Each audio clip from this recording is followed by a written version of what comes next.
हरियाणा का इलेक्शन गलती से जीत गए मोदी, गलती से जीत गए।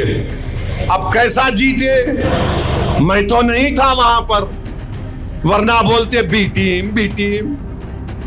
हरियाणा विधानसभा चुनाव में बीजेपी को मिली शानदार जीत और कांग्रेस को मिली कड़ी हार पर AIMIM चीफ असदुद्दीन ने कांग्रेस पर करारा हमला बोला है। उन्होंने कहा कि हरियाणा में तो हमारी पार्टी चुनाव नहीं लड़ी, फिर नरेंद्र मोदी चुनाव कैसे जीत गए। ओवैसी ने इस दौरान नसीहत देते हुए कहा कि अगर मोदी को हराना है तो सबको साथ मिलकर आना होगा। उन्होंने कहा कि कांग्रेस और इंडिया अलायंस में शामिल अधिकांश दल चुनाव के समय में AIMIM और उनके मुखिया को भाजपा की बी टीम कहकर हमला करते हैं। हरियाणा चुनाव के नतीजे सामने आने के बाद AIMIM चीफ असदुद्दीन ओवैसी ने कांग्रेस पर तीखा तंज कसा। उन्होंने कहा कि हरियाणा में तो हमारी पार्टी चुनाव नहीं लड़ी, फिर नरेंद्र मोदी चुनाव कैसे जीत गए। ओवैसी ने इस दौरान नसीहत देते हुए कहा कि अगर मोदी को हराना है तो सबको साथ लेकर चलना होगा।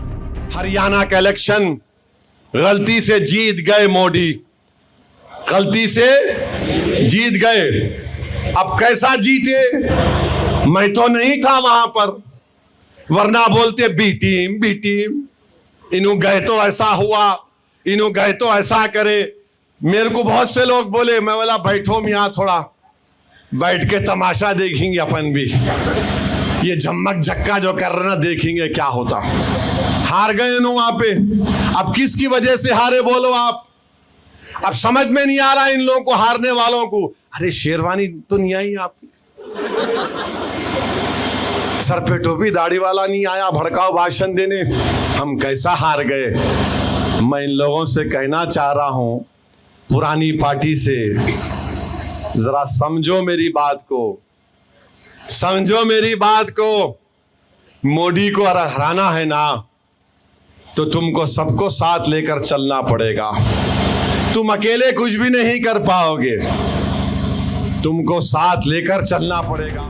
आपको बता दें कि एक सभा को संबोधित करते हुए ओवैसी ने कहा कि हरियाणा का चुनाव मोदी गलती से जीत गए। कैसे जीते, मैं तो वहां पर नहीं था, वरना हमें बी टीम बोलते। मुझे कई लोगों ने वहां चुनाव लड़ने के लिए बोला, लेकिन मैंने बोला हम बैठकर तमाशा देखेंगे। उन्हें समझ नहीं आ रहा कि किसकी वजह से कांग्रेस हारी। यहाँ तो टोपी वाला भड़काऊ भाषण देने नहीं आया, फिर भी हम कैसे हार गए। कांग्रेस को नसीहत देते हुए ओवैसी ने आगे कहा कि देश की सबसे पुरानी पार्टी को ये बात समझना होगा कि अगर मोदी को हराना है तो सबको साथ लेकर चलना होगा, तुम अकेले कुछ नहीं कर सकते।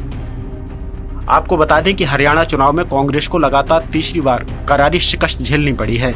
भाजपा ने यहां हैट्रिक लगाते हुए सरकार में जबरदस्त तरीके से वापसी की है। 90 में से 48 सीटों के साथ पूर्ण बहुमत के साथ सरकार बनाने के लिए तैयार है। कांग्रेस सिर्फ 37 सीटों पर सिमट कर रह गई। आपको बता दें कि चुनाव नतीजे जारी होने से पहले तमाम एग्जिट पोल में कांग्रेस की शानदार जीत दिख रही थी। शुरुआती रुझानों में भी वह आगे चल रही थी, लेकिन भाजपा ने शानदार वापसी करते हुए कांग्रेस को चौंका दिया। फिलहाल इस खबर में इतना ही। बाकी अपडेट के लिए बने रहिए न्यूज़ टाइम के साथ।